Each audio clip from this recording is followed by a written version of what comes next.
Growing up in the 1970s left silent marks that many people carry to this day without realizing it. They aren't visual memories or stories to tell.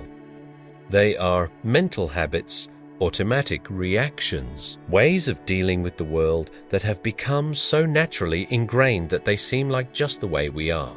But there is something unique about them.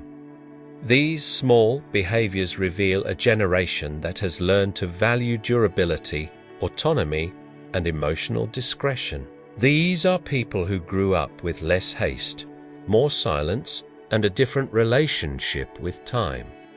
And many of these patterns remain active, even decades later, shaping daily choices in almost invisible ways.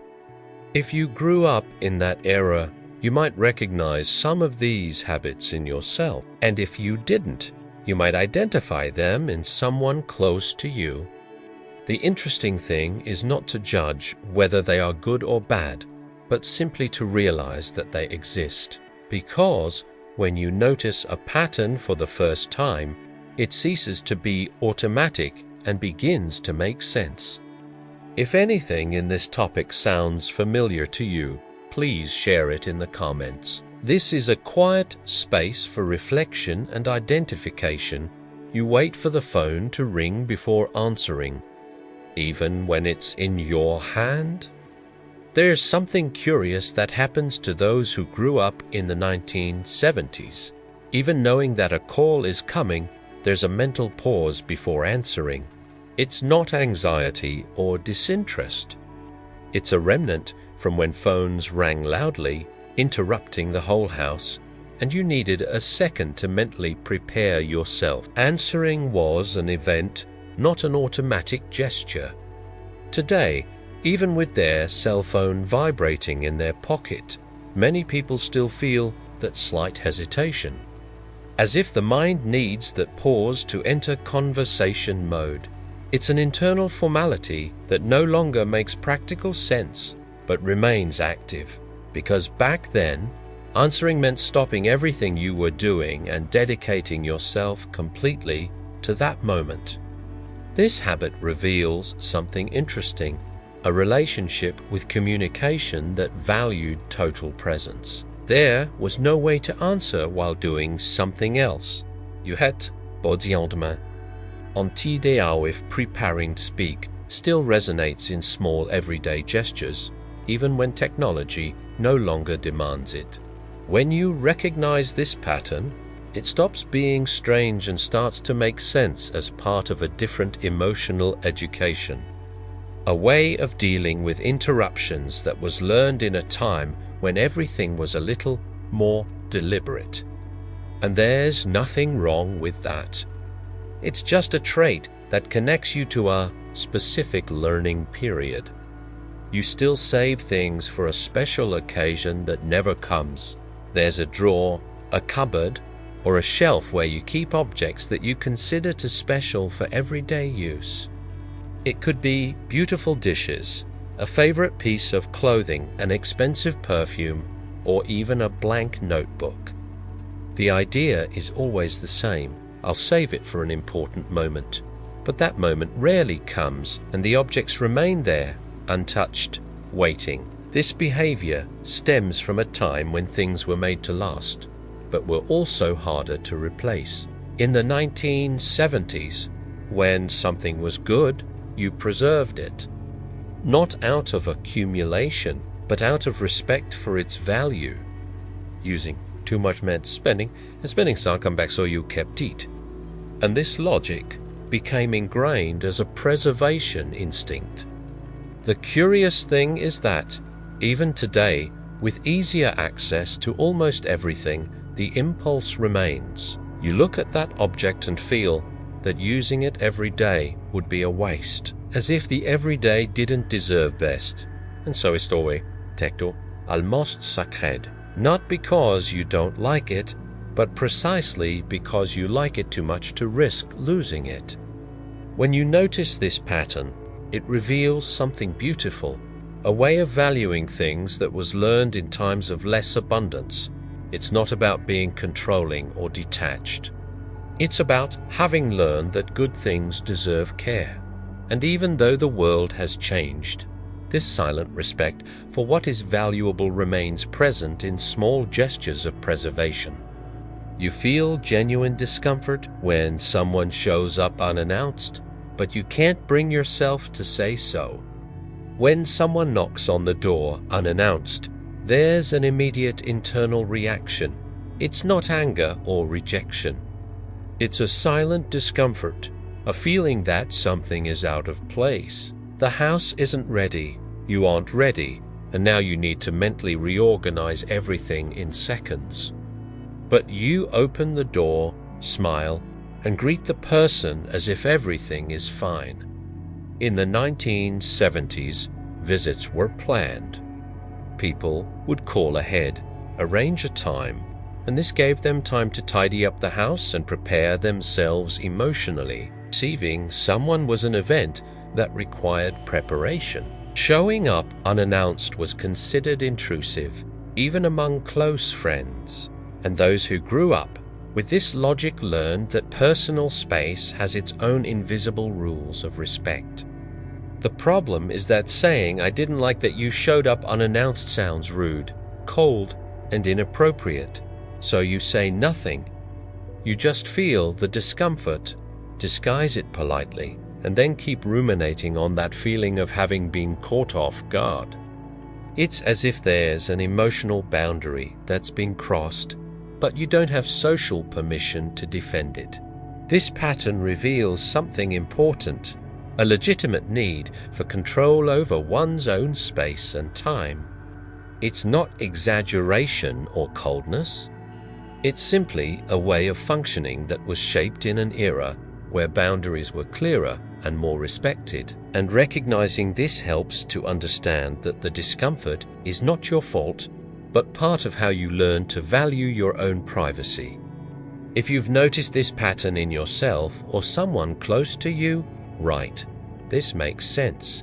This helps this video reach more people. You read the instructions from back to front before starting anything new. When you buy something that needs to be assembled or installed, there's a mental ritual that happens before you even begin. You don't simply open the box and follow step 1. You pick up the manual, flip through it to the end, go back to the middle, read some random parts, and only then decide to start from the beginning. It's as if you need to map out the entire territory before taking the first step. This behavior stems from a time when making mistakes meant losing real time, materials, or money. In the 1970s, you didn't have easy access to replacement parts or online tutorials. If something broke due to your mistake, you were left without it. So you learned to be cautious, to study before acting, to understand the entire process before committing to it. Today, even knowing you can pause, research, or restart, you still feel that need to read everything beforehand. It's not insecurity or perfectionism. It's a planning instinct cultivated in times when improvisation came at a high cost. And this extends to other areas, new apps, recipes, even difficult conversations. You prefer to have the complete map before moving. Recognizing this pattern reveals something valuable. You were trained to be strategic, not impulsive, to value understanding before action. And while today's world allows for more trial and error, this prior care remains a legitimate way to deal with the new. It's not slowness. It's simply a different way of building confidence before starting. Do you have difficulty throwing something away that still works, even though you haven't used it for years? There's an inner tension when you look at an old object you no longer use, but which still works perfectly. It could be a radio, a tool, a household appliance, or even a piece of clothing. You know you won't use it again, but throwing it away feels wrong, as if you were wasting something of value, even if that value is only potential. In the 1970s, objects were made to last for decades. Repairing was more common than replacing. Throwing away something functional was seen almost as disrespect for the effort that went into making it. And more, it was a waste of money that might be needed tomorrow.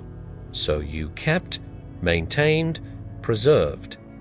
And this mentality took deep root in the way we deal with possessions. Today, even living in an era of planned obsolescence and easy purchasing power, you still carry that moral burden. Donating seems like a good solution, but the object remains there in the garage or closet because you can't take the final step. It's as if discarding something functional is admitting that you failed to fully utilize it. This pattern reveals something interesting about how you were taught to value resources. It's not irrational attachment or stubbornness. It's a deep respect for the functionality of things, learned in times when durability was a virtue. And recognizing this helps you understand that the difficulty isn't yours. It's merely an echo of a practical upbringing that still makes sense, even when the context has changed. You prefer to solve problems alone in silence rather than ask for help immediately. When something goes wrong, the first reaction isn't to seek help, it's to try to solve it alone.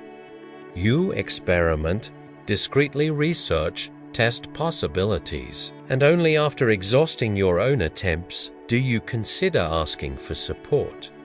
En devenant, there's internal resistance, as if asking for help were admitting a personal failure you should have avoided. In the 1970s, autonomy was valued quietly but consistently. Children were encouraged to discover, to fend for themselves, not to bother adults with problems they could solve on their own. There were no instant tutorials or one-click technical support. You learned by trying, failing, and persisting. And this built a logic that competence is measured by the ability to not need anyone. The problem is that this creates functional isolation. You spend hours trying to solve something that someone else could solve in minutes. And when you finally ask for help, you feel a mixture of relief and embarrassment, as if you should have figured it out sooner. It's not empty pride. It's a deep-seated pattern of self-sufficiency that has been taught as a virtue and has never been fully questioned. Recognizing this behavior allows us to understand that seeking help is not a weakness. It's a strategy.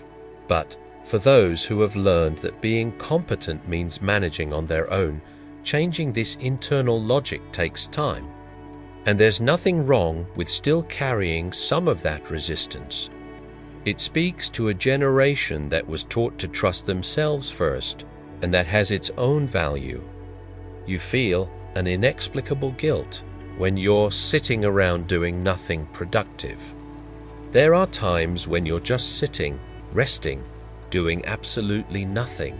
And even if you're tired, even if you deserve that moment, an uncomfortable feeling arises, as if you should be doing something useful. Washing dishes, tidying a drawer, getting ahead on work. Anything that justifies being awake and still at the same time. In the 1970s, idleness was viewed with suspicion. Children who were idle were told go find something to do, or if you have nothing to do, help those who do. Free time needed to be filled with something productive, otherwise it was wasted. And this created a deep association. Genuine rest needs to be earned, justified, deserved. Simply stopping because you wanted to wasn't enough. Today, even knowing rationally that rest is necessary, you still feel that inner discomfort. As if there were a voice telling you that you're being lazy, that you're wasting time, that you should be doing more. And then you get up and look for something to do, not because you want to, but because the guilt is greater than the tiredness. This pattern reveals something important. You were taught that your worth is tied to your productivity. And while this created responsibility and discipline, it also took away some of the inner permission to simply exist without immediate purpose. Recognizing this doesn't instantly resolve the discomfort, but it helps you understand that it's not real. It's just an echo of an upbringing that valued doing over being. You view complaining as a weakness, so you downplay your feelings in front of others. When something is bothering you, physically or emotionally, there's an automatic tendency to minimize it. If someone asks how you are, the answer is almost always "I'm fine" or "everything's all right," even when it's not. You might be in pain, tired, frustrated, or sad, but expressing it openly feels wrong, as if it were dramatization, exaggeration, or simply inappropriate. In the 1970s, complaining was seen as a lack of resilience. People dealt with their difficulties in silence because expressing discomfort was considered a burden to others. You learned early on that nobody likes someone who complains too much, that everyone has problems, and that yours isn't special enough to deserve attention. So you swallowed it, moved on, and kept it to yourself. The problem is that this creates a layer of emotional invisibility. You might be going through something difficult, and the people around you have no idea, because you've become very efficient at hiding it. And when you finally share something, it's already at your limit, and then it seems disproportionate. But it's not. It's just the accumulation of everything that has been silenced over time for fear of appearing weak. Recognizing this pattern is important because it profoundly affects how you relate to others. It's not that you don't trust people. It's that you were taught that vulnerability is a burden, not connection, and unlearning that takes time. But realizing you're doing it is already the first step in allowing what you feel to have space, without needing justification or external permission. If this analysis helped you better understand certain habits, comment, "Now I understand." Your participation strengthens the community. You still hope things will last forever, and you're genuinely surprised when they break. When a household appliance stops working after a few years, there's a genuine reaction of surprise and even indignation. It's already broken?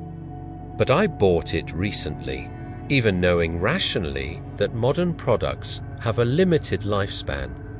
You still carry an internal expectation that things should last for decades. And when they don't, it seems like something went wrong either by you or the manufacturer. In the 1970s, objects were built to last for generations. Refrigerators, stoves, furniture, tools.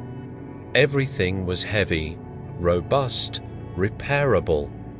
You grew up seeing the same objects work for 15, 20, 30 years. And this created an unconscious expectation that durability is the norm, not the exception. When something broke down early, it was because it was poorly cared for or had a manufacturing defect, never because it was designed to do so. Today, even understanding the concept of planned obsolescence, you still feel that "Shamdiktegates non evite." It's an internal reference based on real experiences with objects that lasted a lifetime. And this affects your choices. You prefer to pay more for something that promises to last, because deep down you still believe that's possible. This pattern reveals something valuable about how you were taught to relate to your possessions. It's not consumerism or material attachment. It's an expectation of quality and permanence that was shaped in another era. And recognizing this helps to understand why replacing things seems so frustrating. Because in your mental map, objects still carry the promise of lasting forever. You carry a silent loneliness because you don't know how to name what you feel, only how to experience it. There are times when you feel something profound, but you can't put it into words. It's not exactly sadness, nor anxiety, nor nostalgia. It's something more diffuse that stays there, occupying internal space without a defined form. And since you don't know how to name it, you also don't know how to share it. So it remains stored away, lived in silence, without witnesses. In the 1970s, emotional vocabulary wasn't taught. People felt, but they didn't talk about feeling. There were no conversations about mental health, emotional intelligence, or self-care. You simply dealt with what came in the way you could, without internal maps or language to describe it. And that created an entire generation that feels deeply but doesn't have the linguistic tools to translate that into communication. The result is a particular kind of loneliness, not because of a lack of people around, but because of a lack of bridge between what happens inside and what can be said outside. You can be surrounded by friends, family, partners, and still carry emotional experiences that have never been fully shared, because to share, you would first need to name them. And naming requires a vocabulary you never learned. Recognizing this pattern is liberating because it explains a feeling that many people carry without understanding. It's not that you're closed off or incapable of connecting. It's that you were raised in a time when feelings were experienced, not discussed. And learning to name them now, decades later, is still possible, but understanding where this difficulty comes from already alleviates some of the burden of thinking there's something wrong with you. These small habits are not flaws, eccentricity, or things that need correcting. They are simply marks of a specific era of a particular way of learning to be in the world. Those who grew up in the 1970s carry with them a combination of autonomy, resilience, emotional discretion, and quiet respect for things and people. And this manifests itself in gestures so small that they go unnoticed until someone names them. The interesting thing isn't judging whether these patterns are good or bad.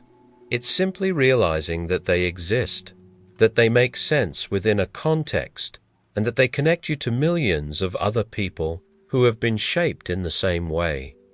It's not about changing who you are. It's about understanding why you function the way you do, and often that understanding alone brings a silent relief. If you recognized some of these habits in yourself, know that you're not alone. And if you recognize them in someone close to you, perhaps certain behaviors that previously seemed strange or distant now make more sense. Because deep down, we all carry echoes of the times in which we grew up. And recognizing these echoes is a gentle way to get to know yourself better. Has this behavior ever caught your attention at some point in your life? Share your experience in the comments. If you enjoy content that helps you better understand your own mind, subscribe to the channel.